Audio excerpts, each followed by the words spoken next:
It is a pleasure to be with you this afternoon or this evening for some of you. And before we begin, I would like to set forth an important information to the external participants. We are transmitting in English, in Spanish, through YouTube, in FAO. And for the external, the Zoom platform, I would like to tell you that there is simultaneous interpretation, English, Portuguese, and Spanish, which you can access at the bottom part of your screen. Good afternoon, and a cordial welcome to each and every one of you, and also those that are supporting us in this workshop on school, a human rights involvement. My name is Najla de Luz, and I am the coordinator of the consolidation system of the school feeding program in Latin America and the Caribbean. This is an event that is promoted by the international cooperation, implemented by the Brazilian Cooperation Agency, ATC, and the Development of Education, FNDE, and the optimization of United Nations for Food and Agriculture, which is FAO. I would like to state that the international cooperation organization supported by FAO has been developed since 2009. Its objective is to strengthen institutional participation and involvement in the consolidation of its program of school feeding programs. From its global perspective, from 2006, the Brazilian government defined as one of its governmental organizations and visions is to have five major topics: the inclusion of the sustainable school feeding program, which seeks to improve the quality of food received by school children, and also for sustainable for the different countries of Latin America and the Caribbean. This organization has a second, we will have the space in which we will promote, scale, and renew the political policies of governments to contribute of the attainment of adequate feeding programs. We also have an extraordinary participation in this event, which is divided in two panels. It will include three major initiatives in this cooperation. First, the launch of a study of the current status of Sustainable Schools of 2021, which has more than 10 years of implementation since the implementation of sustainable schools in Latin America and the Caribbean. Then we will also have the official dissemination of RAES, which is the School Feeding Sustainable Program. And then a panel. Thank you very much for all of you who are participating from different countries. So this study is going to provide the challenges and implementation of this technology, which has impacted positively the school programs in our region. From the same standpoint, the platform is a channel which is permanent for information exchange and knowledge for the different programs which are more and more sustainable. This seeks to have the possibility of developing capacities and in a collective context. Now, to finish the panels, we will have a small time for discussion with the panelists, and everyone, you can ask your questions or comments in the chat on YouTube in your language. For the opening, the official opening of this virtual presentation, we will have Plino Pereiro, who will be replacing. He is the responsible adjunct trilateral South-South cooperation in the international organizations, ABC. Thank you, Najde. Good Welcome afternoon, to ladies each and one of you. gentlemen. I would like to greet our partners from the FAO Brazil collaboration. I'm an international assistant of the program with FNDE in Brazil. e oficial técnico do projeto de alimentação escolar. and technical officer of the project in school feeding Participantes, programs. I like to greet the representatives of the participant governments, such as eventuais alunos, Panama, and my special greetings to the students that may vice-presidente de be cooperação, watching this transmission. I'm from the Brazilian Cooperation of Agency of the Ministry of Foreign Affairs of Brazil, which is the main agency for technical operation of Brazil, Brazil-FAO, and I'm very glad to participate in the release escolas of the sustentáveis publication of the status of the network of Almarrais e sustainable também da schools in the Latin America and the Caribbean, and also of the iniciativa third para uma vida issue of the course, School Feeding as a Strategy alimentação for escolar a no meio. Healthy Life, and the milestone of the consolidation of the program for school E feeding com programs o FNDE, in Latin America, Caribbean, in partnership with FAO and América Latina e Caribe, FNDE, que será apresentada hoje em forma de resumo executivo, which constitui-se em mais to be presented today in the form of an executive summary, is one more relevant content that the Brazil-FAO collaboration makes available to the partner countries in the region. The document highlights the relevance of the Sustainable Schools methodology and brings an update about its implementation, highlighting statistics, the number of schools that are increasingly using the methodology in the region from 2017 and 2021, and recommendations. So this is an important study material for all technical managers interested in strengthening school feeding in our region and beyond. The release of the third edition of this course, the School Feeding as an educational strategy for a healthy life, also in a virtual modality with 4 more countries, Colombia, Guatemala, Peru, and Dominican Republic. We are happy to have the participation of about 3,000 students and register. And given the large feedback that we have received from the previous editions of this course, this consists in a relevant result of the South-South cooperation, which focuses on the development of local capacities through the sharing of successful experiences. And in a moment where the global community has made efforts in order to achieve the sustainable development goals, in order to find transformative solutions for food systems, having sustainability as its guiding roadmap, and achieving a health, safe, and sustainable food for everyone.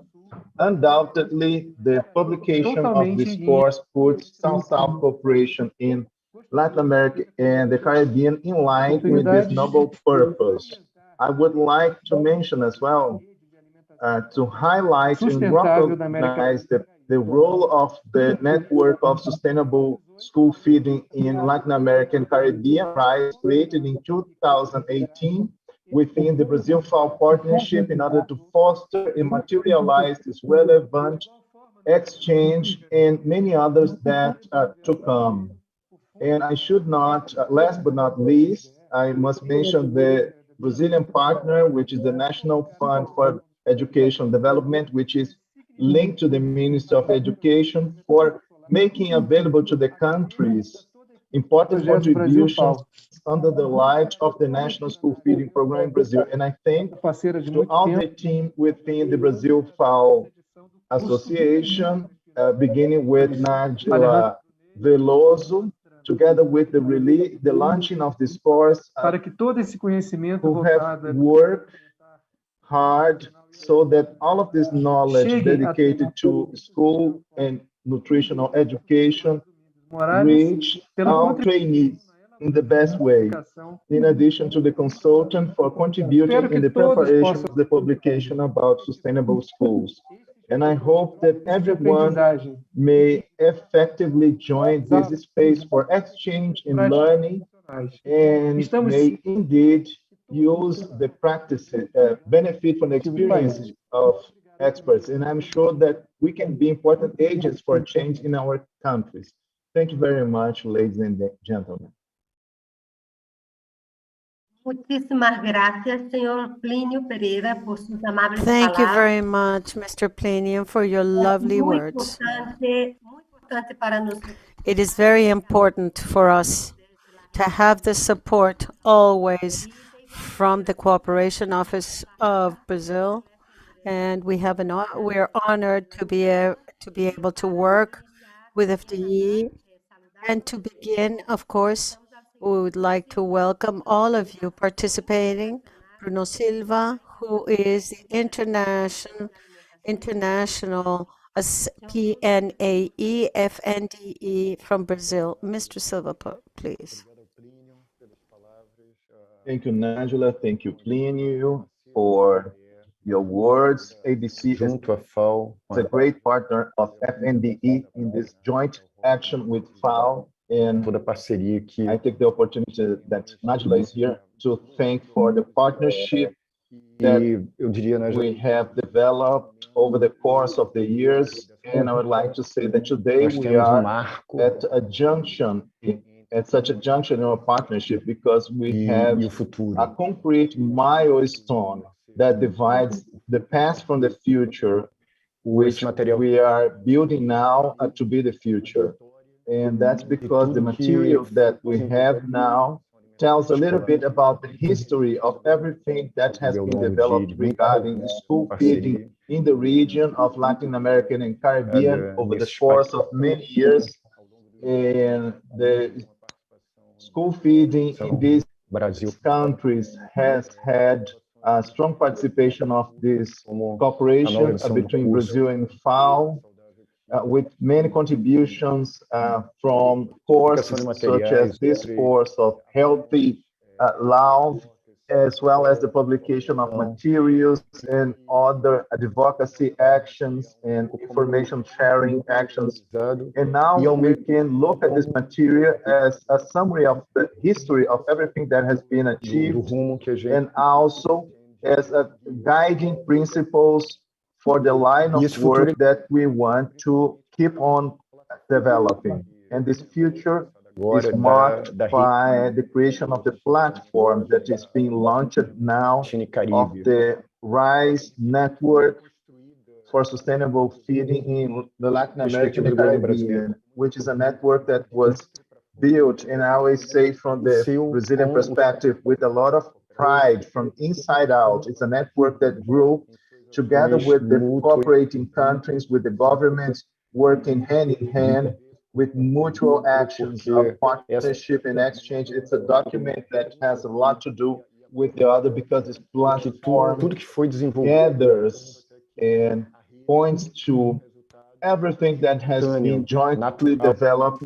for the network to be an spontaneous result of this movement of construction and cooperation around the school feeding in the region. So the network that has been developed along the years with roots, with very solid basis foundations, which have, and it has come to last during the pandemic. This network was strengthened as the main tool within our cooperation for supporting the government, because of this, the exchange of experiences that we as managers of school feeding programs could exchange in terms of information and overcoming of challenges. So the network was rebuilt from inside out. It was strengthened in the pandemic because of the restriction to the access to food. So it was a great challenge to all of us, and we had events within the network with the representation of more than 40 countries and governments. So we get to today with this large background, the partnership with FAO, with other governments that are represented here. We have a lot of background, we have a lot of a strong foundation, so that we can, through this platform, can build the future of this partnership. that is including an increasing number of o countries que é in uma the rede Latin que tem American Caribbean, and we can even broaden this participation. It's a network that has a lot estratégias to de offer in terms of experiences and has a lot of show in terms of cooperation vocês ao strategies. So longo I thank you once more for the partnership throughout the de years, tudo and I muito. hope that today we can have, on top of everything, a lot to Muito obrigado. celebrate with this platform that will open new spaces for our Muchísimas gracias. cooperation. Déjame ver dónde estamos. Aquí. Muchísimas gracias, Bruno Silva. Y también me gustaría extender nuestros agradecimientos como FAO al Fundo Nacional de Desarrollo de la Educación, que, además de gerenciar todos los 5.570 municipios de Brasil, los casi 42 millones de estudiantes, los 20... Almost 42 million students, 27 departments at the national level, more than 250,000 schools are also there to support the international cooperation in Latin America and the Caribbean with a great deal of commitment and efficiency. We don't have enough words to truly summarize the enormous technical support that has been provided by Brazil to all of us.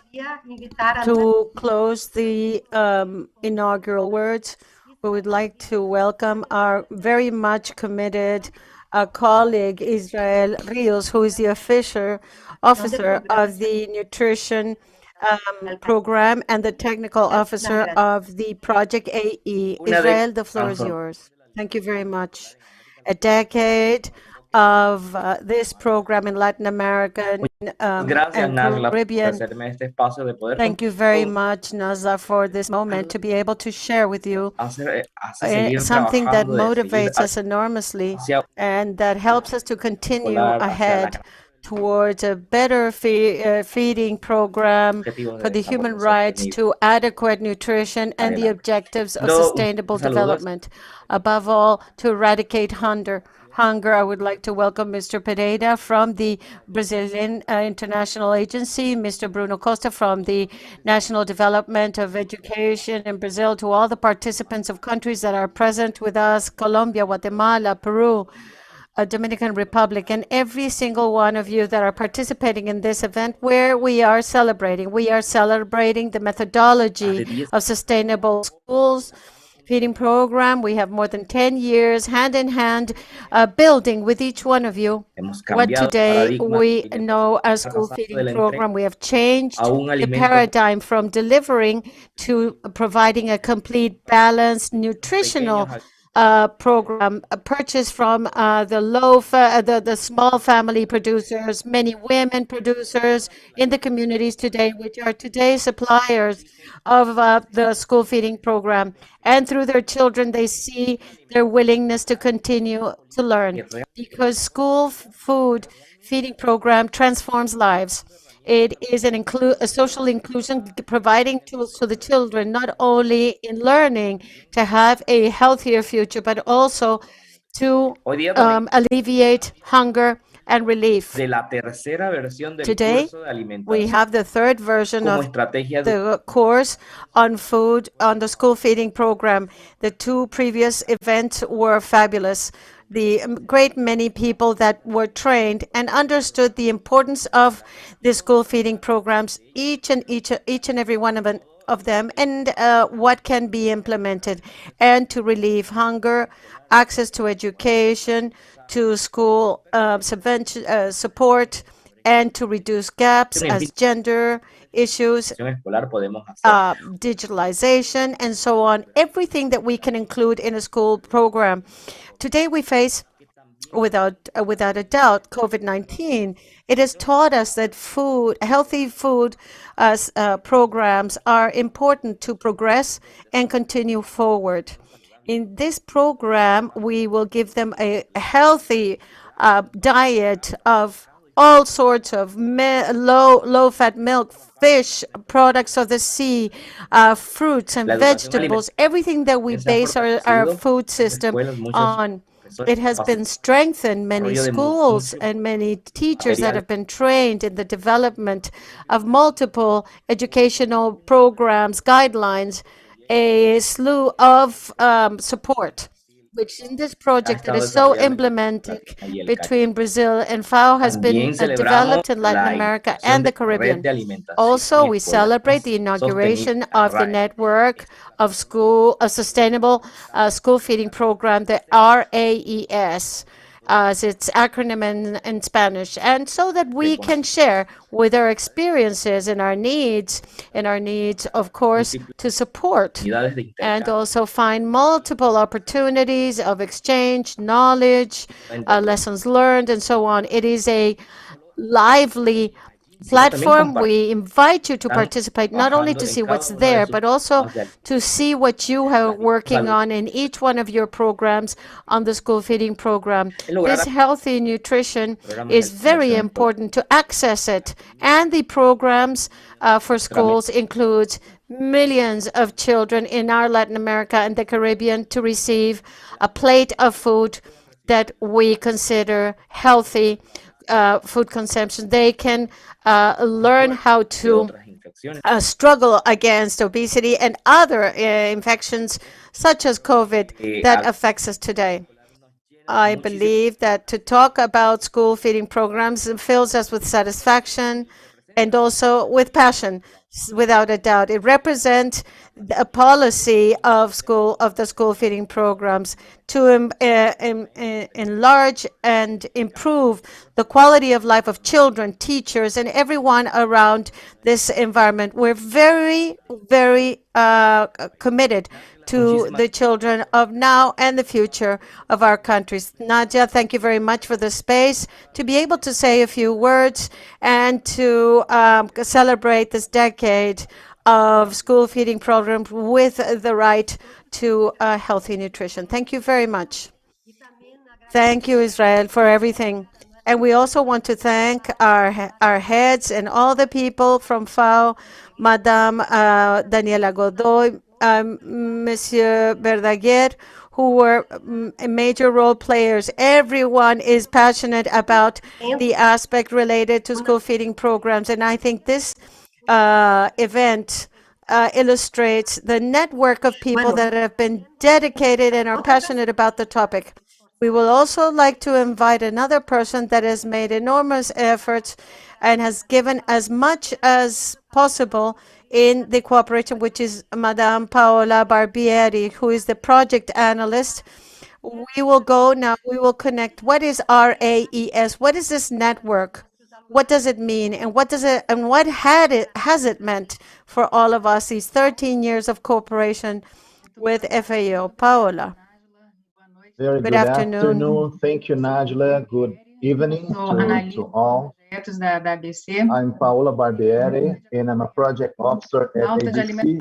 And I have and I'm very happy to be in charge of the school feeding programs at ABC. It's a satisfaction to participate at this event, which is another webinar supported by this network, which brings together many actors and actions regarding the topic of sustainable schools, whose final purpose is always the right to healthy food. The message that I want to deliver today is to reinforce the importance that the Brazilian government gives to this network and both ABC and FNDE, and with the invaluable support of FAO, so that all of this great movement can take place in the region. I know that many of you already know and already participate in the RISE network, but I believe that many students who are here for the first time today, they may not know this network, and our intention is to encourage everyone to be a member, and it's possible to be part of it as an individual, and I would like that everyone would join this movement. In broad lines, the RISE was created in 28 in the city of Buenos Aires,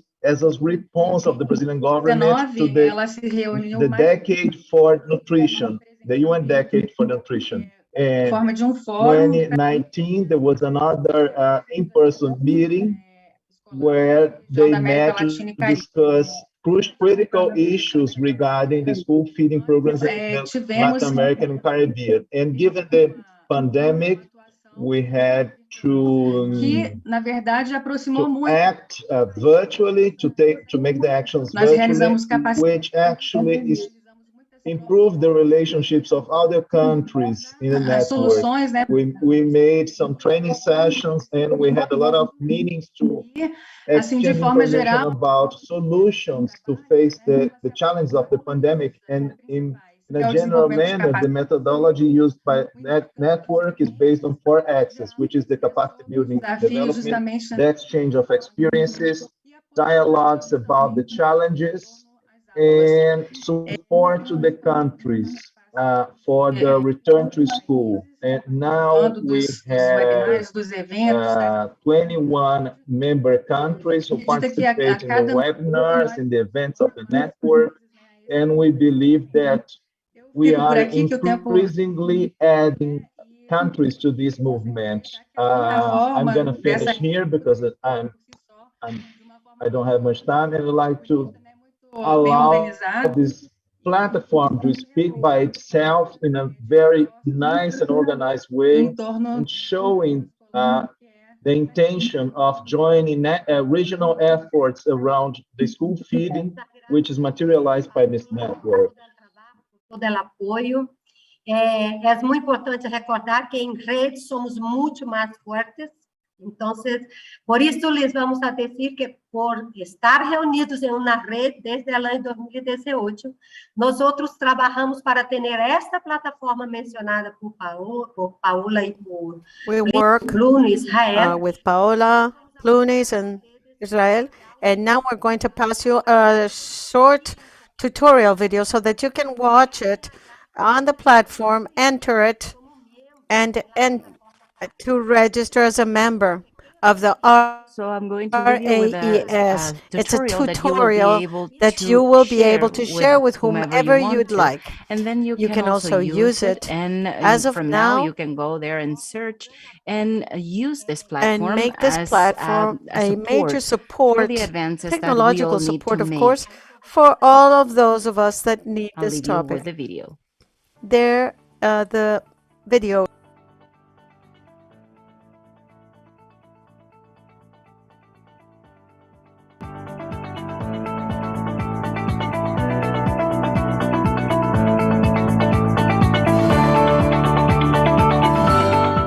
Bienvenido a la plataforma de la Red de Alimentación Escolar Sostenible para América Latina. Welcome to the platform for Latin America and the Caribbean, RAES. Here you will find all of the information for school feeding in our region. There is information about exchange of experience and promotion of sustainable food school system. In the start button, you will be able to check the institutional video and also the news that are highlighted for the moment. In La RAES button, you will find the information about the creation and history in an interesting timeline. In the section Actions, you will be able to know about our network and also the courses and the trainings, the events, the publications, and the testimonies of participants as results of our different actions that the RAES carry out. In the button Initiatives of the countries, we will find an important space for dissemination of the main activities that we are developing in the region, where you will be able to share best practices and experiences in the form of stories, photographs, and videos about the subject that we are talking about, which is sustainable school food system. And we will also have an interesting and updated space for news, where we will share all of the news, the articles, and the interviews.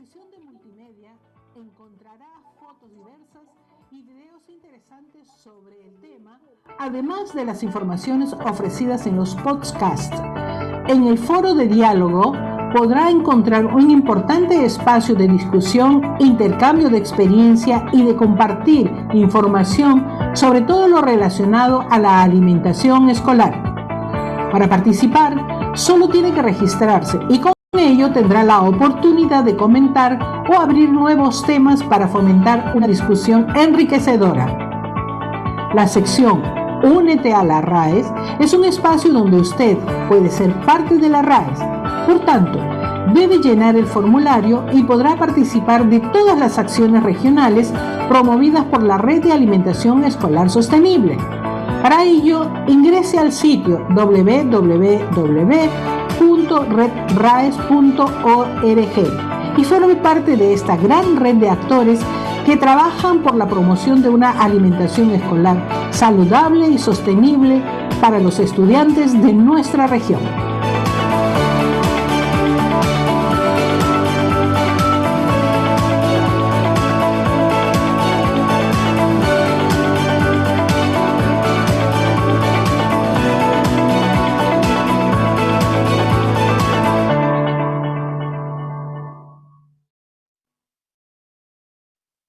Estamos trabajando para que sea una We are plataforma working so that this is a platform that it is alive and que vai favorecer a todos. we hope that this will favor everyone. The mechanism of exchange and dialogue will allow for the countries to share their news and everything they want to share with the rest. And we are working with a technical committee of focal points from the different countries that will benefit us in terms of having this platform always as a dynamic place. So please participate with us there. It is very interesting to think that all of this work is a work that has been built by many people and for many years. But as I mentioned, as Bruno mentioned, if I'm not wrong,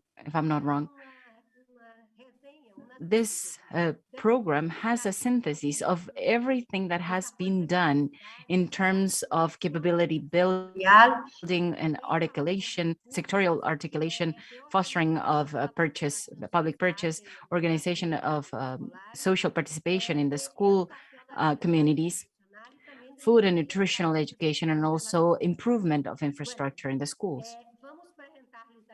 So we are going to introduce here a presentation. We are going to show you a presentation where I am going to show you what sustainable schools have been throughout these years, how this was started, and what we want to achieve with this strategy.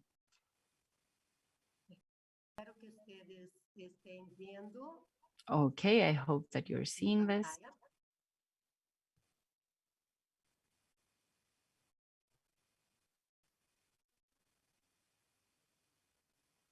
Eu espero que sim, ok? Se não, estão vendo todos?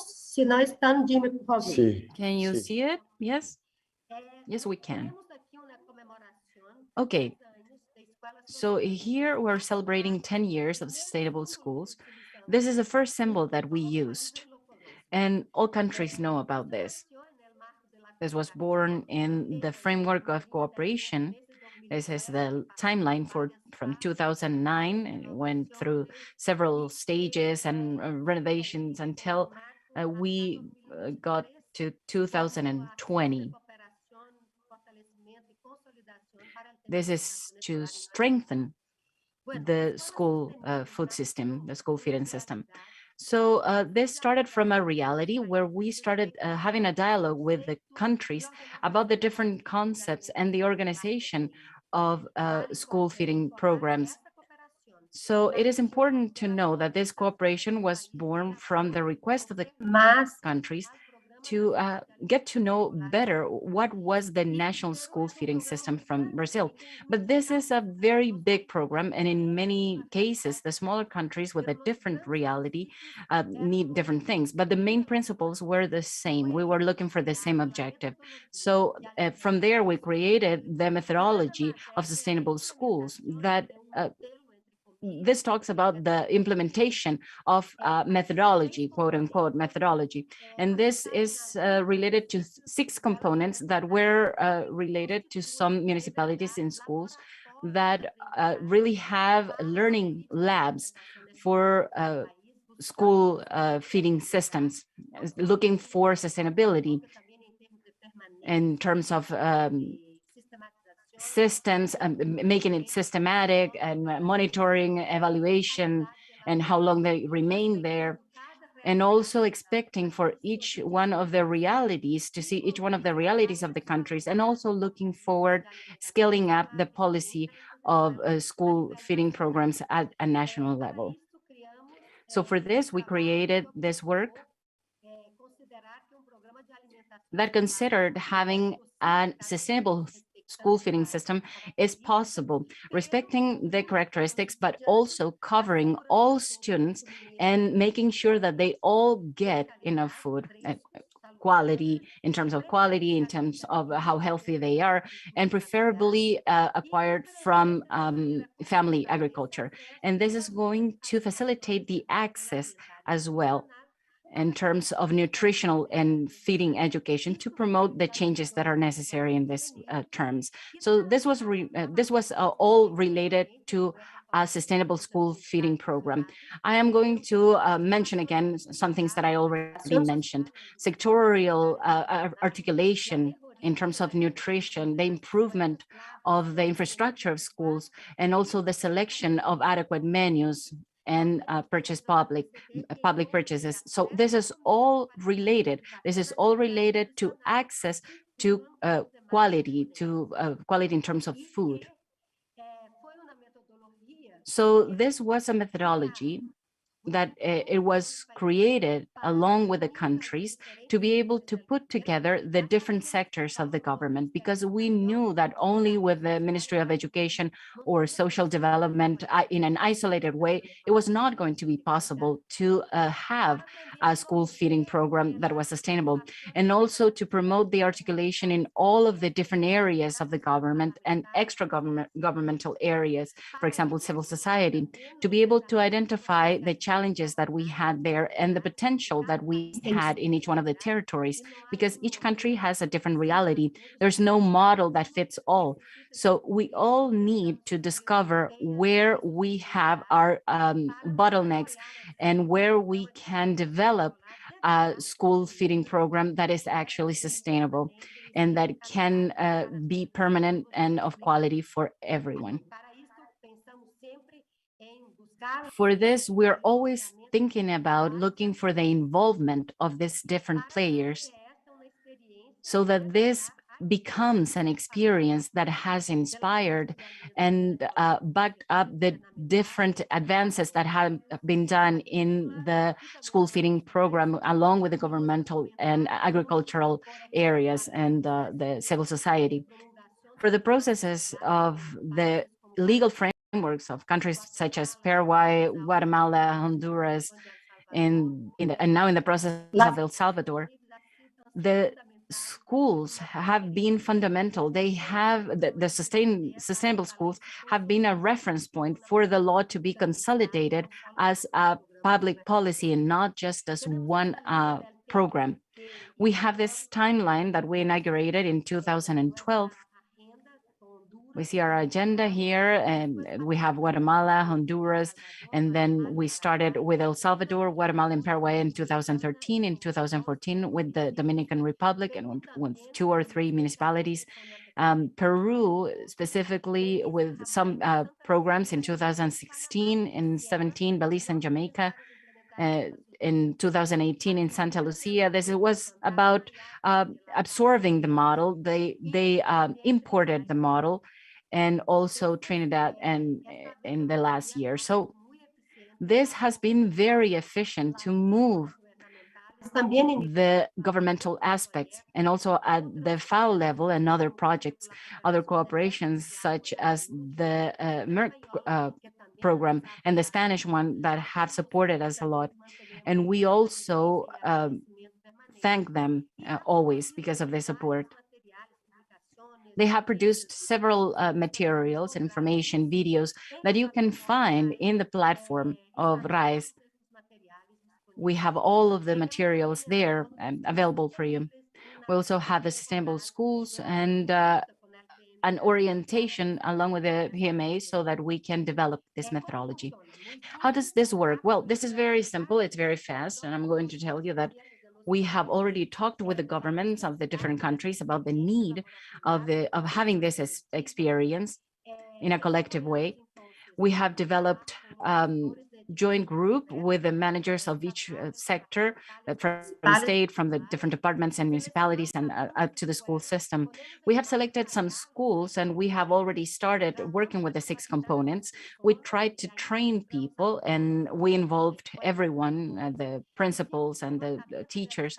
We started checking the nutritional status of each one of the countries. I had the pleasure to see the first study that we carried out in Honduras. We had all the experience and the support of the different levels and municipalities and health departments. And we did this in Grenada and in other countries as well. And what was important is that from this support and from these studies, we are able to make evident what are the mechanisms for improvement and what are the potentials that we have, and also the solutions that we have found in these concrete experiences, so that we can take the information that is necessary to the governments so that they can make concrete a program to tackle this aspect, and also to make it institutionalized through frameworks, through legal frameworks. This started in 2012, and we have a trajectory there for 10 years. So last year, for celebrating this 10 years, we started studying the different states of the schools, the sustainable schools. For this, we invited Mario Domingo Morales, who had an experience already in the government in Guatemala. So we wanted for him to support us in terms of gathering data and show us what they had done. So what I'm going to do now is to stop share my screen, and I am going to invite Mark Domingo Morales to share with us the main findings of the study and the situation of the sustainable schools from in 2021. Thank you very much, Mario. Thank you, Nasla. I am going to share my screen to be able to establish with you a better communication and coordination. I don't know if you can see my screen now.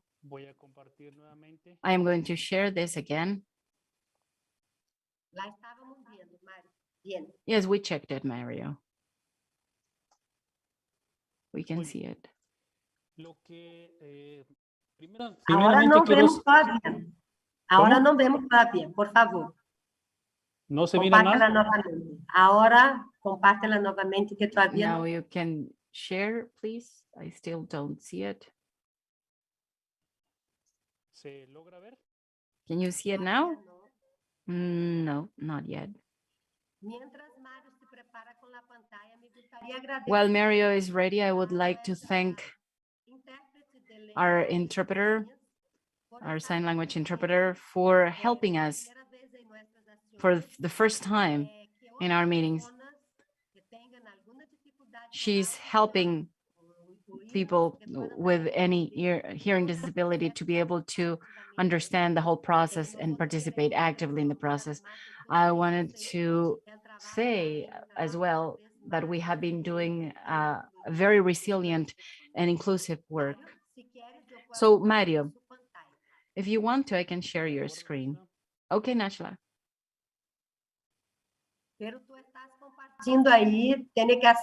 But you are still sharing, so you have to stop share and then I will share for you. Okay? Okay, I stop share. No esto, es esto. ¿Pueden ver? Can you see it? ¿Ya pueden ver? Todavía no. ¿Viendo? Entonces ahí está, Mario, por favor. Okay, Mario. Vai me dizendo que vou passando para ti. Go ahead, please.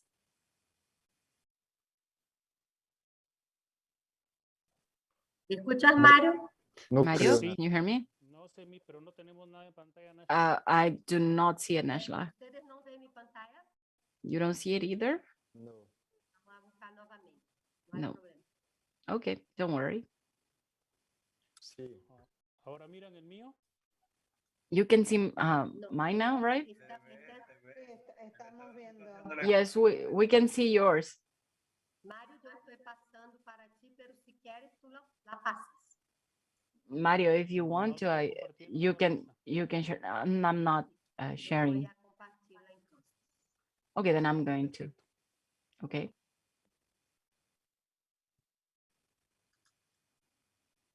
La pueden ver. Can you see it now? Yes. Ahí está, Mario. Déjame ver Muy si bien, muchas vea. gracias. Thank you very much.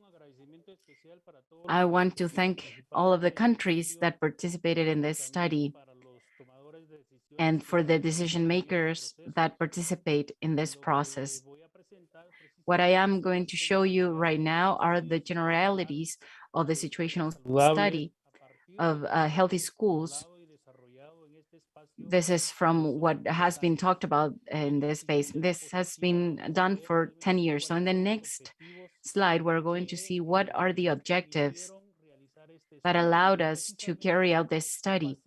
And it is mainly to facilitate the comprehension of the methodology that we carried with the FAO and the international organization in Brazil. This started with the exchange of experiences from programs, from school feeding programs, with the International Cooperation Program of Brazil and along with the FAO, to be able to make countries really have this process and for them to know how this has been developed in other countries, and thus present how this different processes have been moving forward in each one of the countries. It's been 10 years. So this is a way of really representing the sustainability of the processes. And what this means is that a methodology is functional if they have a series of steps and procedures that have not been a recipe for the countries to follow, but that it has been a guideline so that it can be taken as a baseline for the decision-making process for the different spaces.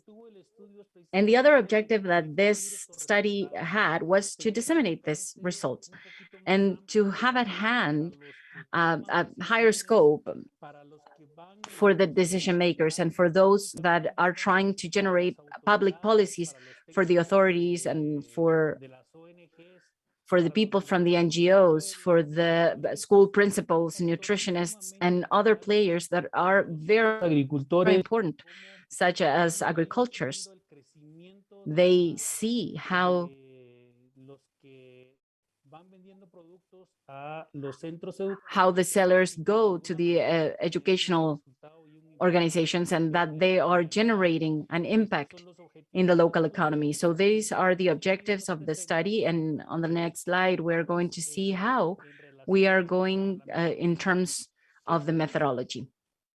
So this is what we did. As Nashla said, and as other players said, there was another document that was related to what is related to sustainable schools in the school feeding programs. And a document is one of the documents is what was presented in 2017 to do this analysis that was related to a form that contained 20 questions that were sent to the countries. And that is why I started thanking all of the countries that were kind enough to respond to this survey. And this was related to school feeding. So who participated in this process, in the data gathering process?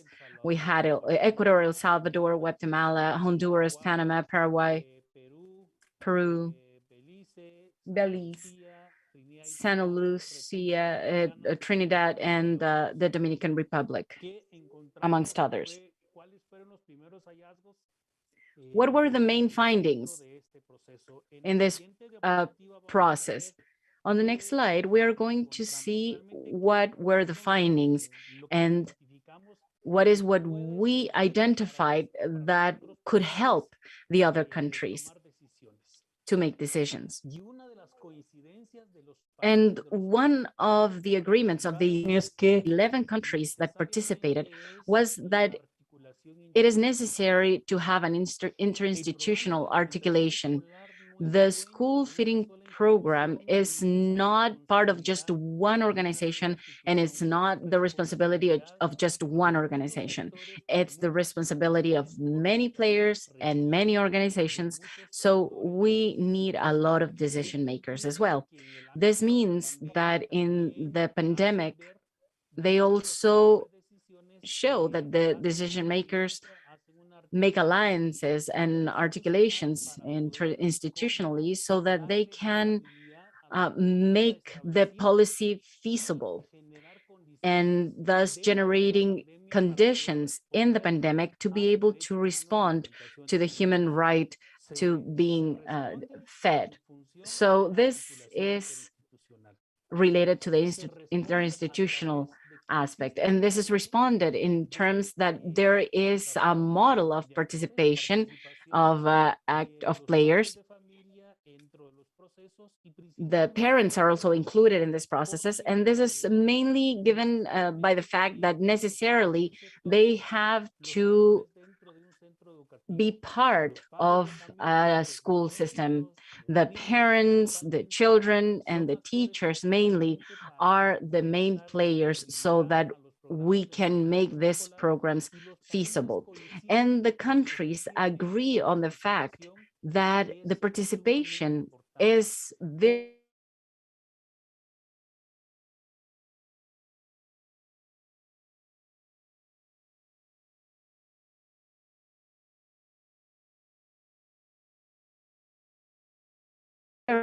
very important.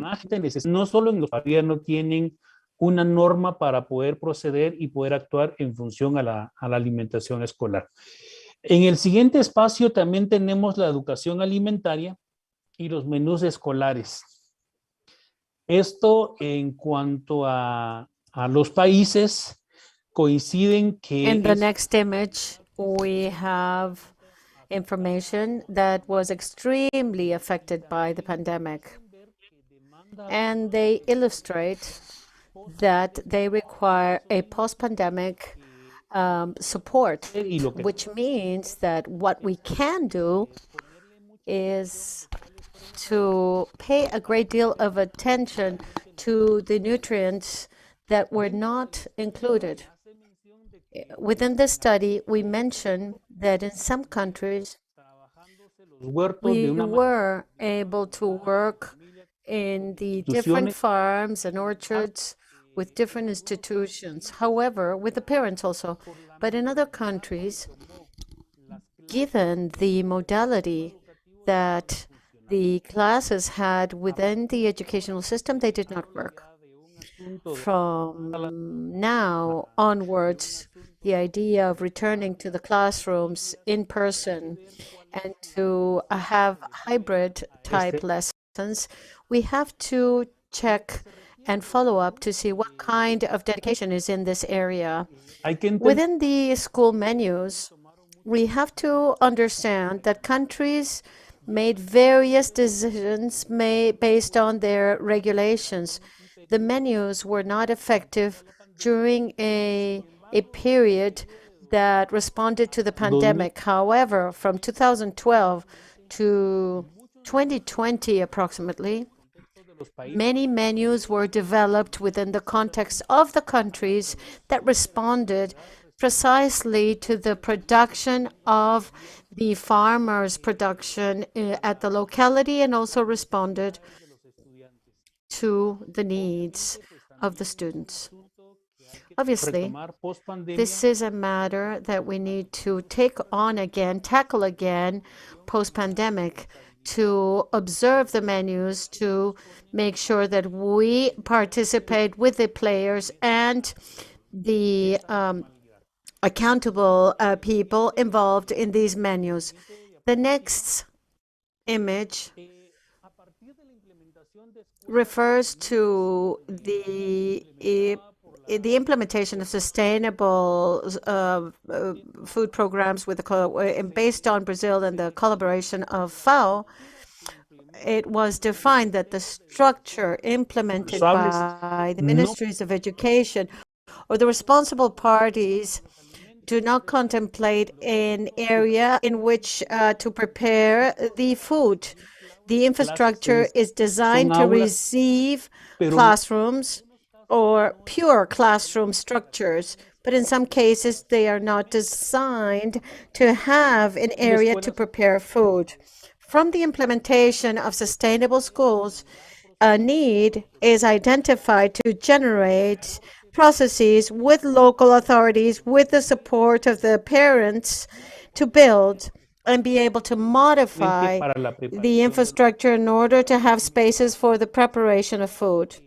Improve infrastructure that correlates to the food feeding program is absolutely essential. In addition to the fact that we have more resources that imply more space to prepare food. The purchase and family farming is something that was not relevant at some point. And this program emphasizes that we need to have fresh nutrients and food reaching the educational centers. And this allowed for a more dynamic economy in the areas so that children could have a right to have food that come from the family agriculture, family farming. Further, I will be referring to how this process has increased in the countries, but it is extremely important to see how countries respond that as of the pandemic, or starting from the pandemic, the purchasing of family farming products has been facilitated. In the overhead, I show some figures.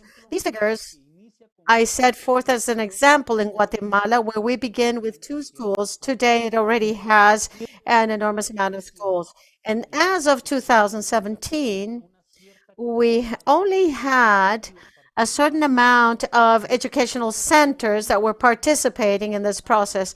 Notwithstanding this, 10 years in the implementation of this program, we instead of reducing the quantity, we increasing 23,000 educational centers that work in this process in promoting these processes, implementing them, working with this methodology.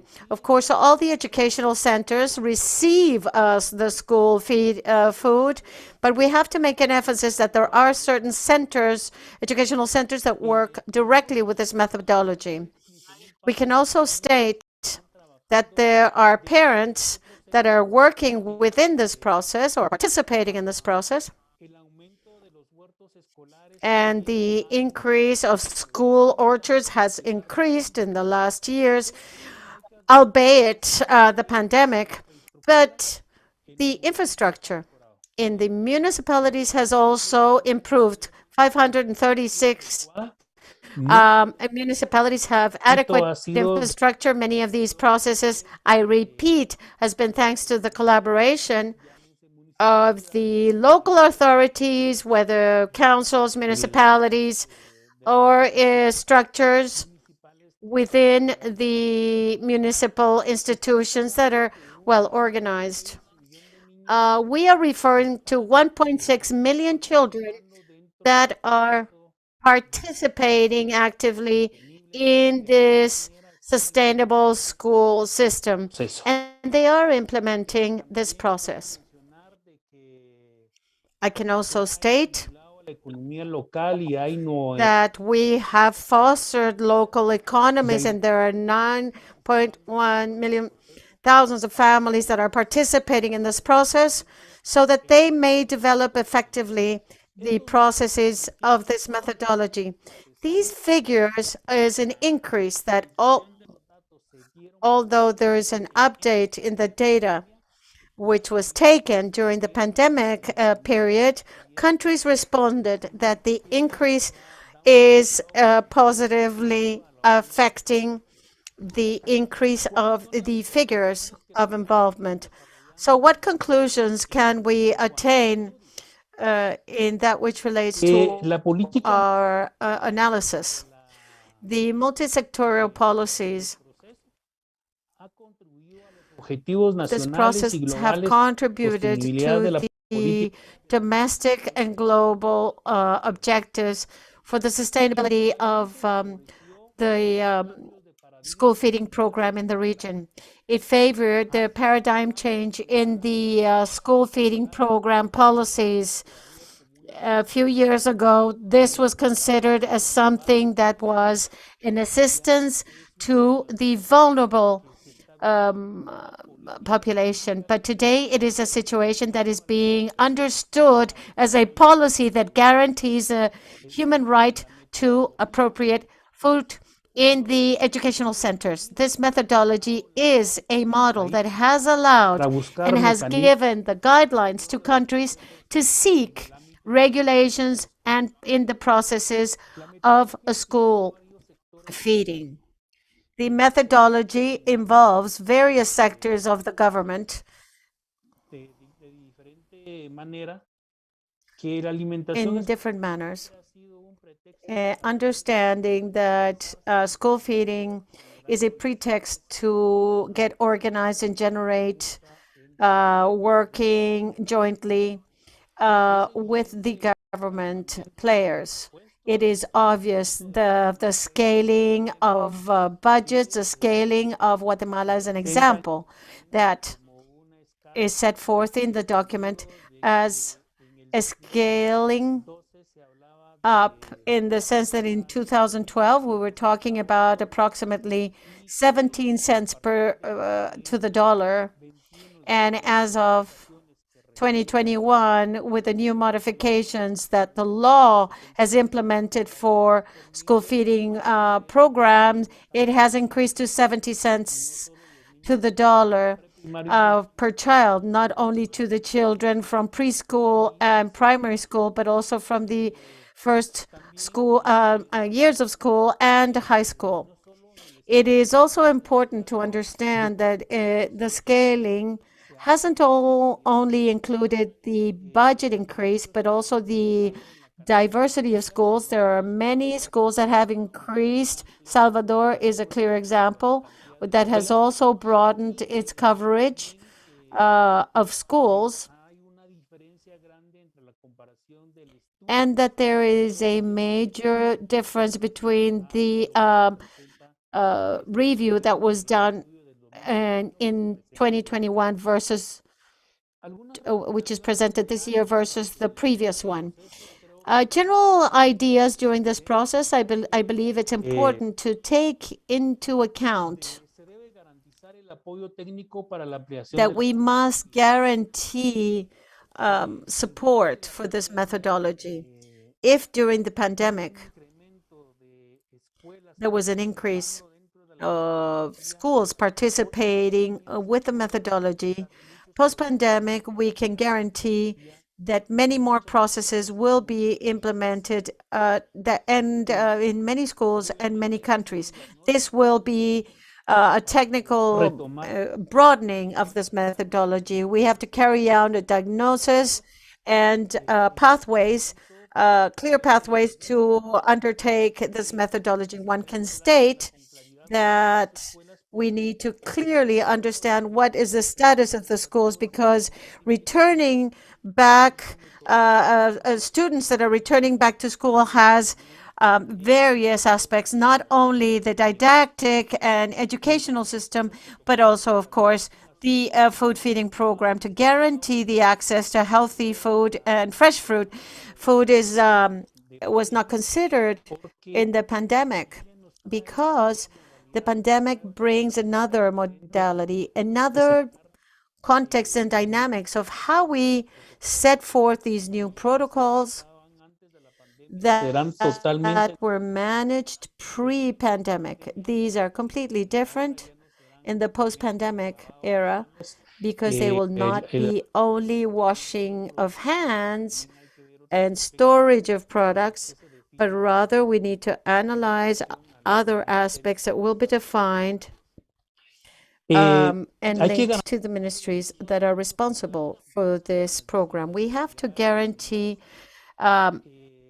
different levels and modalities of teaching, garantizamiento de los and we have to guarantee healthy and fresh food in those modalities.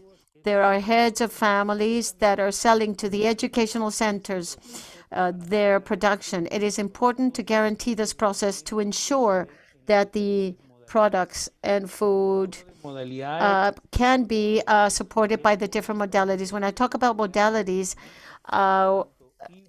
there are different y types of teachings, both hybrid and in person. And at some moment, they are presencialidad delivering bags with food. And how it's being solved in the in-person, we need to, de evaluación it requires oversight. We also need to carry out monitoring and repito assessment of the methodology to ensure that it is assessed constantly. And this will generate improvements. The pandemic, I repeat, brought new challenges, and this implies that we need to implement new tools, adapt certain pasos tools y on procedimientos que how to implement it, or what are the steps and procedures that will need to undergo change and that will hay be que viable este nuevo análisis. during this period. And we therefore have to present a new analysis. Every country has its own experience. The country that has a law or has 10, 11 years worth is the one that has more best experiences. All countries, rather, have different experiences, and they can all be useful to other countries. There is nothing finalized. This is part of what we recommend in this study. The scaling represents a continuous improvement. That is, to have a law, it does not finalize a process. It rather presents new challenges, new dynamics, a new manner of doing the job to make sure we do the job better. The word that we can utilize from here forward is continuous improvement in the processes of sustainable schools, to create strategies to tackle food waste. This is an issue that affects all countries because what we did not have enough of in the past, now it looks as if we have a kind of waste at the educational centers. On one hand, children are not going to school full time, and there is a regular absence of children in school. And this is something that we need to take into account, what the new normality of attendance looks like. And this is going to be fundamental towards the future. Waste is going to be an issue we're going to have to pay a great deal of attention to at the different educational centers. And there will be aspects that each country is going to have to evaluate to go forward with the methodology. I think it's important to continue progressing, increase the amount of schools in the program and players. These will be the challenges of each country. 10 years. 10 years is a very important period of process. And this is what we would like to present. And this is what we said, specificities of the studies. You will see it soon. These were generalities that we presented at this moment. Thank you very much. Thank you, Mario, for giving us this presentation. I apologize to everyone, but we were never able to put it on presentation mode. I did everything I could from my standpoint, but don't worry. We will also, now that we have a platform, we can have the PPTs on the platform. However, to close this panel, I am going to go now to a very short sample of what the sustainable schools have looked like. I'm not sure if my screen is going to allow me to do it in large scale. I don't know, but you can see it, right? Okay, so here I'm going to show you some moments of the sustainable school in images, showing here the first landscape of schools that we did in the framework of this project of the school feeding program, the first visit in Honduras in 2012, then the first kitchen that was transformed and refurbished with a group of farmers in the country. And this is what the school cafeteria looked like, with yellow plates and green cups to thank the Brazilian government for their enormous input. And we also had the participation of various members, universities, people participating from other organizations, the Chilean University, amongst other institutions that participated with us. We also had images of the different missions in Jamaica, Guatemala, St. Lucia. Here we have the various courses. This was a meeting in Costa Rica, a technical visit in Brazil, another one in 2018. And very quickly, I want to show you meetings with families in Honduras, in El Salvador, Brazil, the orchards that we had from Costa Rica. Here you can also see the food and nutrition education in Honduras, El Salvador, various creations. Here you can see a family farmer in Belize, family farmers and workers from El Salvador in 2017.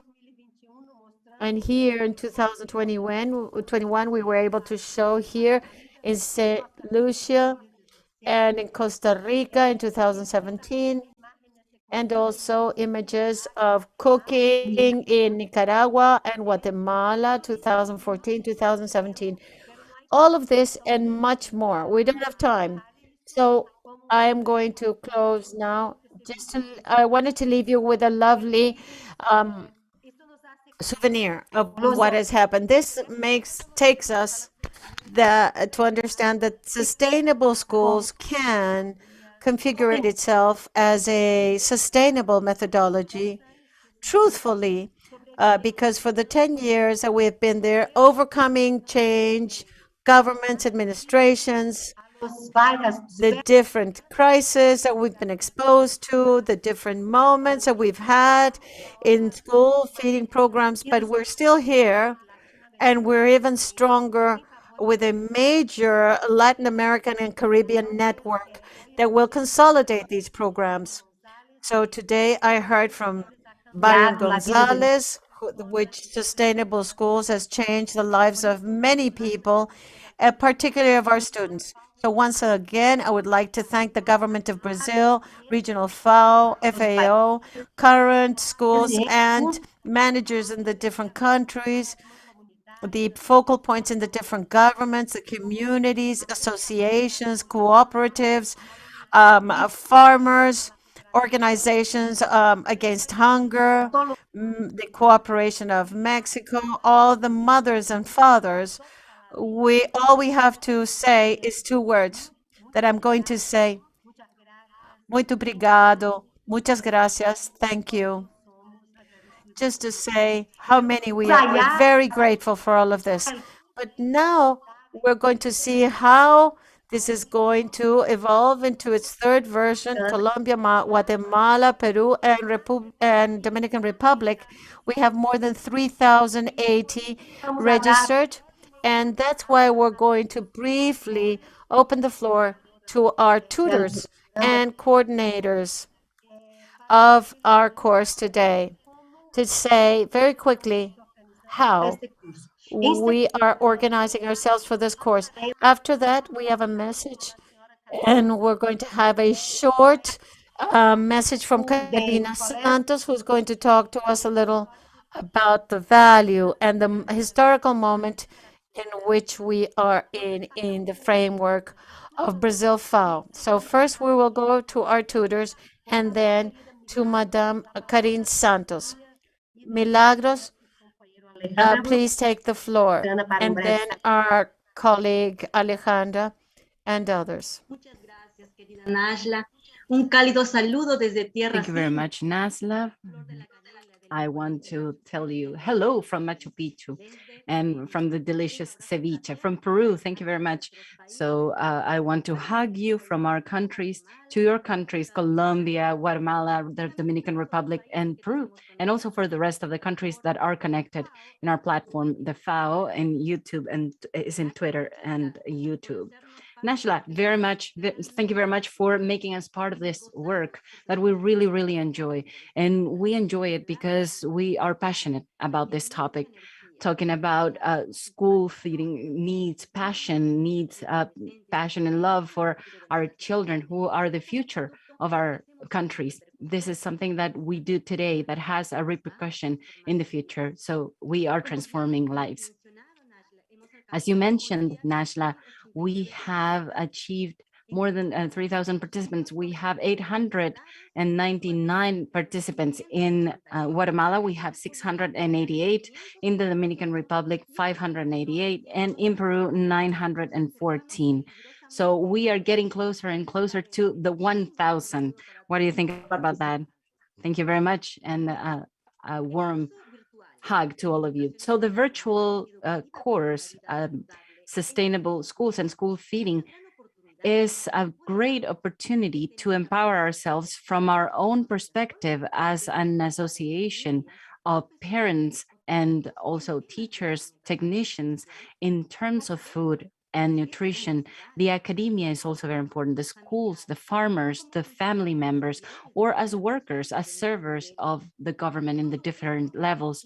All of that is empowering us through important topics, for example, SDGs, human rights for feeding, correct nutrition, school feeding, food security, and also programs for school feeding, nutritional education, school orchards, and other topics that we are going to be covering in the course. But to be able to achieve our objective, we have important pillars. These are our international tutors, Maria Alejandra Brunetti Herrera and Jose David Espinal Pastana. Ale is in this version of the course in charge of Colombia and the Dominican Republic, and David is in charge of Guatemala and Peru. In fact, yesterday we had the first virtual gathering between the tutors and the participants of the 4 countries, where they greeted everyone in the FAO team that worked participatively, and they returned this love to you, Nasha, and to everyone that you represent in the government of Brazil. And they did it through a virtual greeting. And so, and we all liked it. And let's do this. Let's do this with our fingers. And this is a way of thanking everyone. So thank you very much. And now we are going to know a little bit more about the people that are going to walk with us hand by hand in this path of learning. They are Ale and David. So Ale, please tell us how we are doing, how you are doing in your work. Hello, good afternoon, everyone. From the Dominican Republic, I am Alejandra Brunet. I am an Argentinian in this lands of beaches and sun. So I want to thank you all the participants of this course, and especially the ones that are going to be with me, who are from Colombia and the Dominican Republic. I am very happy because in yesterday's gathering, we said that we needed to get to 550 participants. And with Colombia, we went beyond that. And with the Dominican Republic, we are still trying to get to that goal. So thank you very much. Thank you, Ale. We also want to get to know David. David, how are you doing? Hello, everyone. I am David Pastrana. I am from Honduras, and I want to thank you. I want to thank the 3,000 participants that are here, and that these ways of communication allow us to communicate with in such a smooth way. So thank you very much, and it's very nice to greet you. Thank you, David. And now that we know our tutors, we're going to get to know about the course. So Ale, please tell us about that. Okay, this is a course. It's a virtual class. It's synchronic. And we are going to be working on different sessions. This is an open course 24/7. So that means that from the very beginning until the end, the participants are going to be able to check the platform that has been created specifically for this course. Allen, how long is this going to take? Well, it started yesterday, May 2nd, and it's going to finish on July the 31st. So that's 13 weeks? Yes, exactly. It's 13 weeks that we're going to be with you. Great, Ale. And David, could you please tell us about the tools that we have to guide the participants? Of course, the main tools that we're going to be using in this course is the contents book of the class, the students' book in each one of the sessions. We are going to also give the participants complementary readings that are going to be developed according to an agenda that is going to be previously established. Thank you very much, David. And Ale, how are the classes going to be, and how are we going to reinforce that knowledge? Okay, the classes are pre-recorded. We like to call them, these are like school classes. And this is with specific content that has been used for this courses, for these classes. So you're going to be able to log in and you will see each one of the videos and also see the recommended reading material that is going to help you reinforce the knowledge. We do this reinforcement through Zoom meetings that we are going to have that are going to be synchronic with us, with the tutors. And as you said, yesterday we had our first gathering where we had an overview of the course. And from then on, we're going to start working with the participants and hear them more. And David, how do the forums work? How do you make this link between the tutor and the participants? Okay, the forums are very interesting in the development of each one of the sessions. Each session is going to have a forum by country, and we're going to be able to also have an international forum where we are going to have the participants from the 4 countries. And apart from that, the dissemination of the communication is going to be done through the platform, mainly through emails and the WhatsApp groups that we have created for this purpose. Great, David. And Ale, how are our participants going to get certified? Well, that's very simple. This time we have been very good. They're only going to have to take 2 tests where they are going to have to obtain an average of 60 points as a minimum. And also we have some surveys, and these surveys that we have planned, we have had 2. This is a survey of the profile one, and how are you feeling survey, to then have a self-survey that they're going to take at the end of July. So that's important to get the certification, to get the final certification, right? Great, Ale and David. Please remember, dear participants, that nothing is going to make us feel better as to train you to be change agents and also certify you all.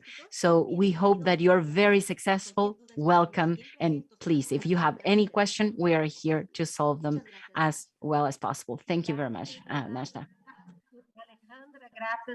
Thank you, Pilar, Alejandra, and David. It is very nice to hear you and to be part of this. We want to say that we have an attendance in all of our channels of more than 1,800 people right now. And this is very high, so we are very happy. And that is why we're going to hear our dear Karin Santos, who is the person today that is coordinating the national program for school feeding, that has talked about this with Bruno and other colleagues about defining an idea to share her experience in our country. So please, let's go with a video.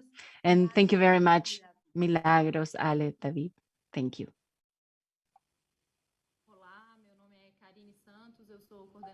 Hello, I'm Karine Santos. I'm the General Coordinator of the National School Feeding Program here in Brazil.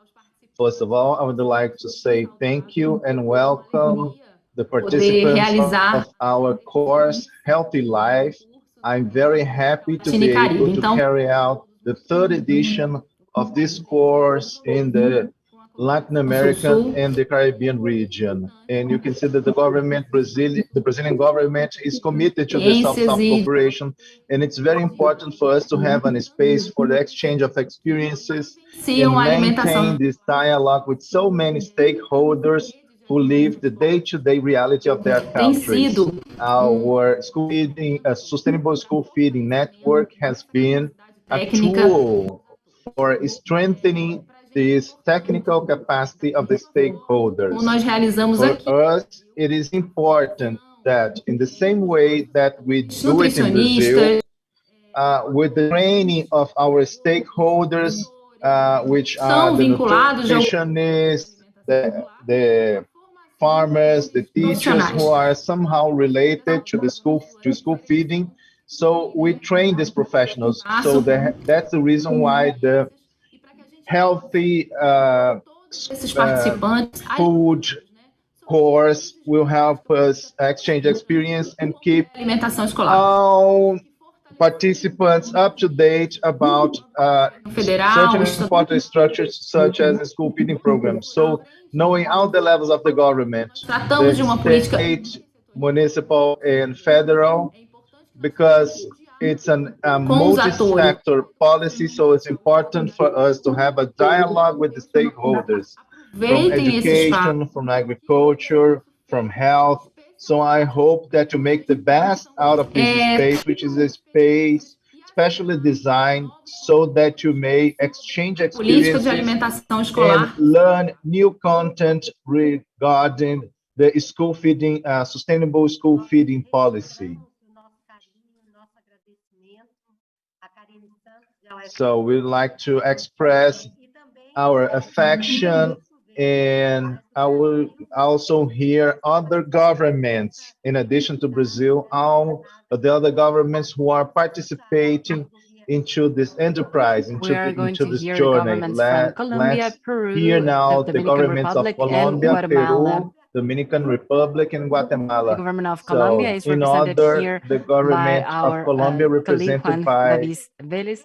He is the underdirector of the special administrative area of the school food system. So we are going to hear him with our appreciation. Mr. Juan David, go ahead. Thank you very much, Dasha. Thank you, all of the participants from Guatemala, Peru, the Dominican Republic, and Colombia. I am very happy to also have so many people in Colombia, 889 participants. This is a great achievement. I think that we overcame the goal. So we are having a great activity. I want to say that this is a course that we want to strengthen capabilities with through the exchange of knowledge. I don't know if you know that I had the opportunity to participate in this course 10 years ago. So a decade ago, I had the possibility to be one of the participants, and it was a great experience.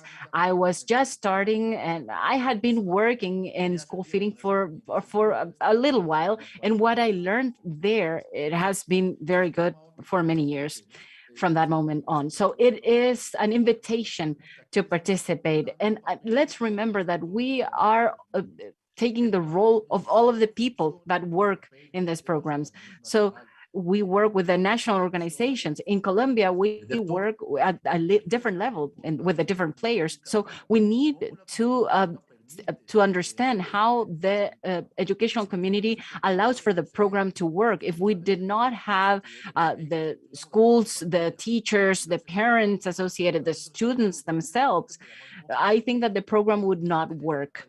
So we in our case, we get to many schools and we have such a complex territory. So I think that this work, this courses, these programs show how important it is to work together to advance in the region, to learn about how this is done in other territories as well. So this is a great advancement. Also, we have more than 5,000 processes. I think that the FAO has worked a lot on training so many players in the region. Last year, they trained 3,000. So I do not want to steal more time from the other colleagues. I think that this is a great opportunity, and I hope that this 889 people that are hearing us from Colombia have the possibility and take the possibility to take this course and grow professionally. I did it, and it was great. I learned great tools that have been useful throughout my professional life. I hope that you have the same possibility and you can keep on growing professionally with us. Thank you very much. Thank you, Juan David, for your availability and for your experience. And now we will invite Liliana Isabel Ventura Ramirez. She's a director of the National Director of the Community of DigiFOS from the Ministry of Education of Guatemala, so that she can give us some words. Thank you very much and welcome. We cannot hear you. Are you there? I think that your microphone is off. Sorry, can you hear me now? Yes, now we can. I am Liliana Ventura. I am very happy to be here with you today. I am in charge of the national direction of strengthen the community, the school community, and we work together in the school feeding program. I want to thank the authority, first of all, and the leaders of FAO, and also the Cooperation Brazilian Agency for the invitation to this great opportunity to be trained. Thank you very much, all of the people that make this possible. And our teams should take advantage of this great opportunity for being trained. I also want to greet the Ministry of Education from Guatemala, Carla Ruiz Estrada, who has had to lead all of this program in the pandemic. And her program has been very successful. The pandemic in Guatemala started 2 days before the administration would turn 2 months and the pandemic started. So we had to adapt things and overcome obstacles, administrative obstacles, and other problems as well, to be able to make the necessary adaptations, and that we could deliver food to parents so that they could prepare the food at home.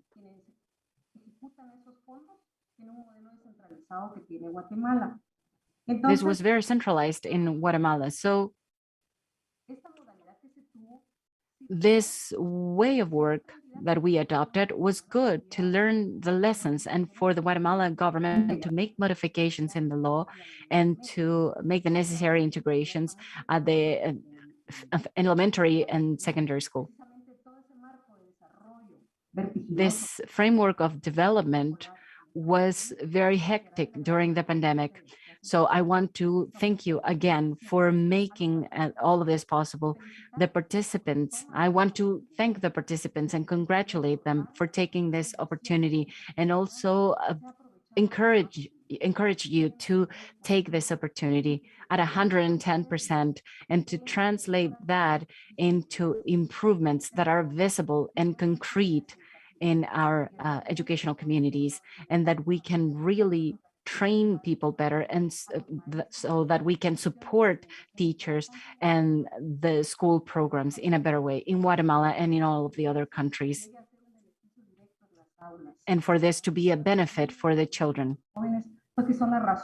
because this is the reason for being in our organizations. And I am sure that who organize all of this and who have been working in all of this process and share all of this knowledge are very happy for this program's success. So thank you very much. Guatemala ha sido una niña muy valiosa para I would like to comment that Guatemala has been extremely valuable for all of us in sustainable schools for many years, and we have been a witness of all of the major developments that you've had, and also Peru in reference to what has been done in Agui in your experience there. And with this, we would like to invite Elizabeth Rojas Lara, who's in the promotion of health in Peru, for to say a few words and to leave her with some words of the opening of this course. Thank you very much. Thank you very much. Welcome to all the participants and congratulations on this course. I send the regards of everyone, and I would also like to say that in Peru, in the framework of this law 30-104, in the promotion of healthy nutritional diet for girls, boys, and the environment, it also promotes healthy nutrition. It is important for this virtual course because we want to say that our professionals are capable of development and implement and follow up the initiatives and the effective activities referred to food and nutrition. The education in nutrition is key and fundamental to promote in children and teenagers and adolescents. In Peru, we are committed for children to have a healthy nutrition. And this has been carried out by the committed with the heads of household, with the promoters of health that we have in all the regions, volunteers, and other groups of people. Thank you very much for the time, for the participation of each and every professional that is participating with us today. Thank you. As you were saying, thank you, Elizabeth. In the name of the Dominican Republic, we have the honor to invite Osterema Caminero, who is the head of the cabinet of NIB, which is the National Institution of Children's Welfare. Welcome. Muchas gracias. Buenas tardes. Thank you. Good afternoon. I'm going to have to turn off something. You have two microphones on. Winter.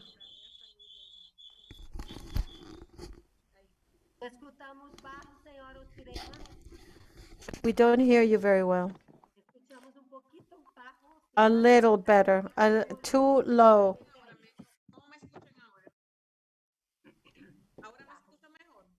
Más alto.